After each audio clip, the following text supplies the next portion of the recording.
Hello বন্ধুরা, কেমন আছো সবাই? আশা করি সবাই ভালোই আছো।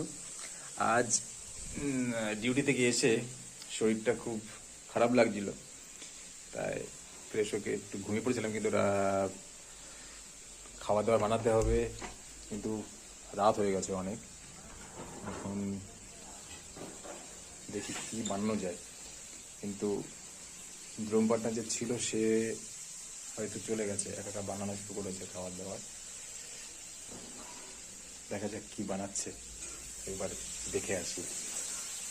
ठीक है, खाना क्या बना रहा है वो अकेला अकेला एक बार छुप छुप करके देख के आते हैं। चलो फ्रेंड।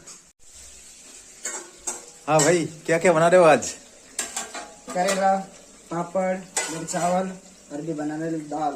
वाह, तो पापड़ बना मेरे को तो दिया ही नहीं। खा ले। चलो, उसको हिंदी में मतलब बेंगली पता नहीं चलता ना, इसीलिए बांग्ला बोली नहीं, हिंदीते बोलेছি তোমাদের জন্য। वाह, सब्जी बन रहा है और पापड़ भी बन गया।